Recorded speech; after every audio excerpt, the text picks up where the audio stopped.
For most entrepreneurs, coming up with new ideas is not a problem. Most of us are very creative. In fact, we can really see what the future should look like. We have ideas. We want to go get things to create impact.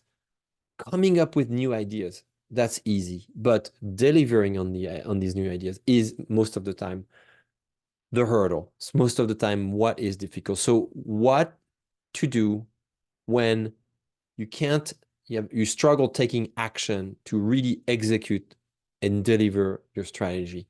I'm going to go through let me look at my notes here. Five questions, five things, and they're framed in terms of questions to help you turn into really a very efficient, productive entrepreneur. So the first one is to know what to do. I have rarely seen entrepreneurs and business leaders who have a solid set of documented procedures. You need to know what the workflow process looks like when you engage in any of the practices to build your business. So, for instance, if you are interested in thought leadership, you want to publish your ideas on an email list, on Substack, on LinkedIn, social media, wherever this might be. What should the process look like? If you have to reinvent this process and redefine the steps every time, it's going to really create a lot of friction. And the more steps you have to go through, the more friction you create to delivering your thoughts out to the public. So the first thing is to have a simple set of actions that you could simply have on a piece of paper, whether it's an actual piece of paper or a digital document. Build and document your standard operating procedures. Some people call them SOPs, standard operating procedures. I call them workflow systems or processes. You pick the term, but you see why my point is to have a quick checklist of the things you should be doing so that it is easier. Having that checklist is calming. It avoids overthinking, stressing about the fact that you have to reinvent the steps every time. It's just so calming to know that you're going to enter, and you're going to engage at some point in the day and really get through what you have to do. So start documenting how you do things. At first, you may not know exactly how you do things because you have to run with systems and you have to figure out, how this works. But over time, if you do a good job at documenting and simplifying your steps, it should really, really have a calming effect and improve your ability to engage into these activities and turn your strategy into actions. The second thing that you could think of is who. Who will you do it with?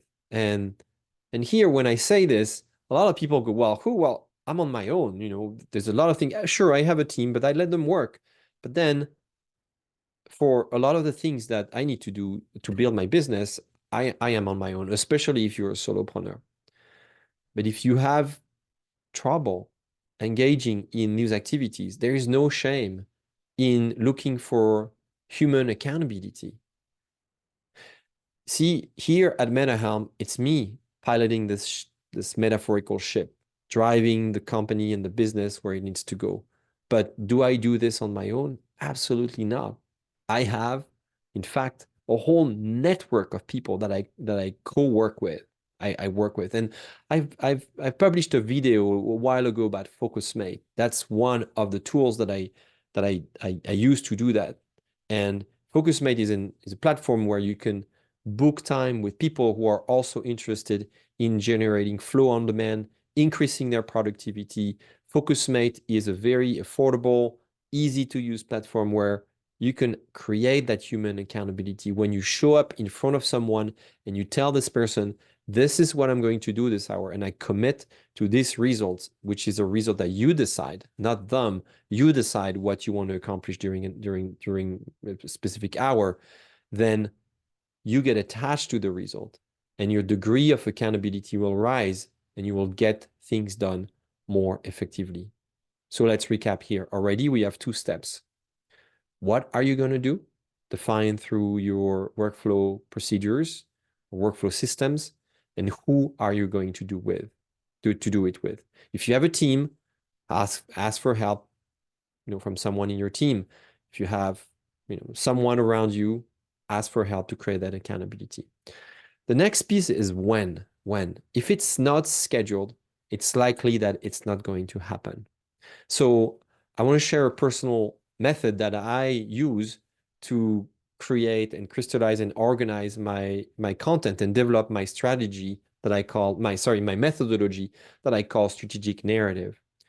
Every month, at the end of the month, the last Thursday of the month, the participants of my group program, the MetaHelm Changemakers, have a reserved seat in my live workshop, my free to attend live workshop. And then I have 25 seats open for the public. And I mapped it at the beginning of the year.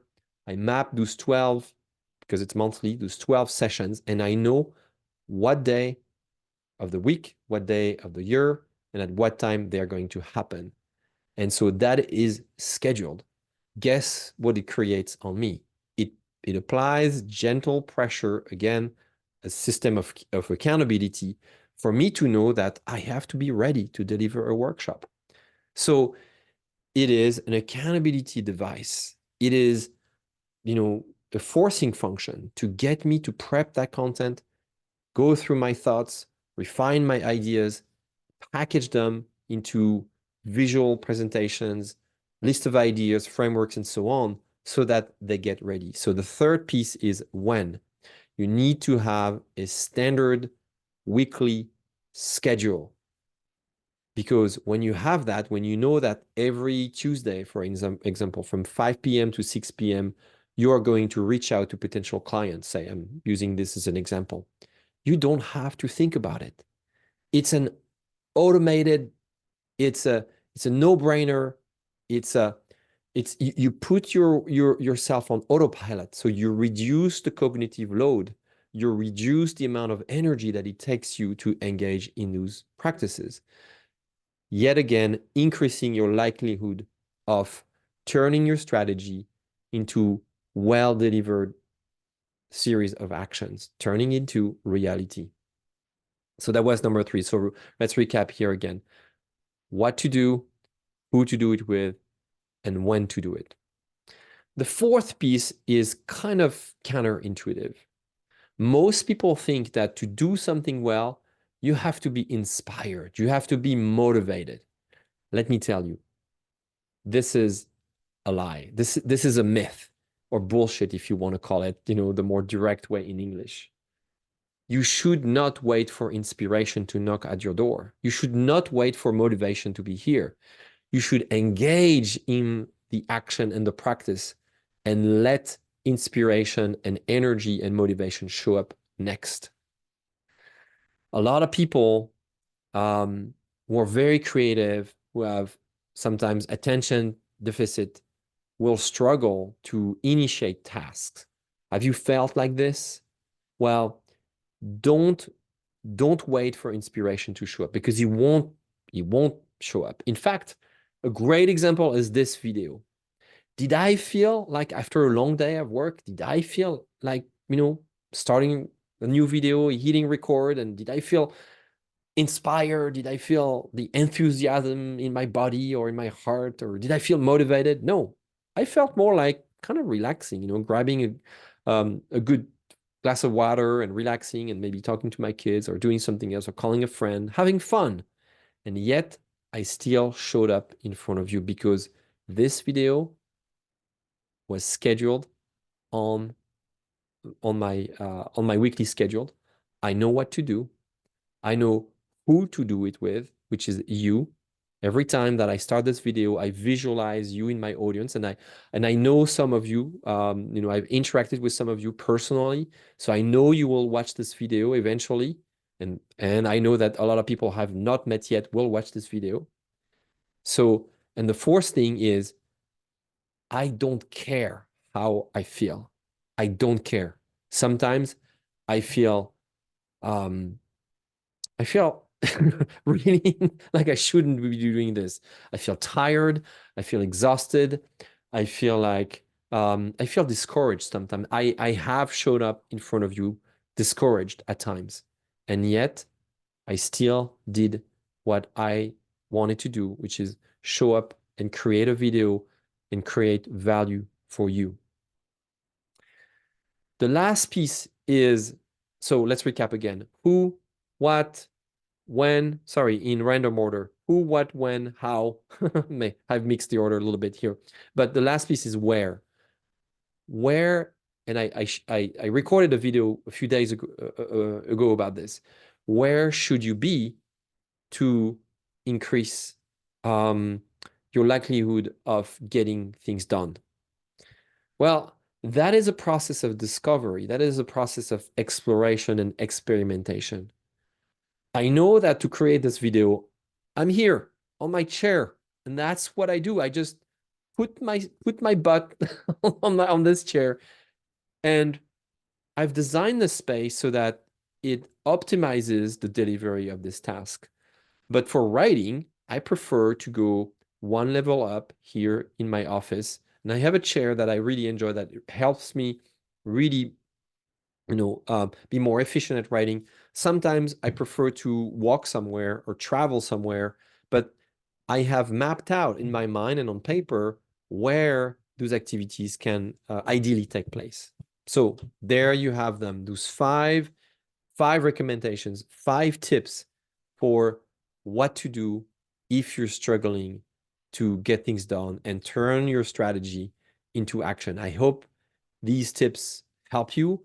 I wish you good luck in designing the systems, the proper systems that you need to take action and go from where you are today to where you want to be to get tomorrow with an authentic narrative, a narrative that is yours because you and only you can shape and decide when and how, where, with who, and what action needs to happen. So I hope these tips are helpful to you, and I look forward to hearing your comments and your thoughts. Thank you so much.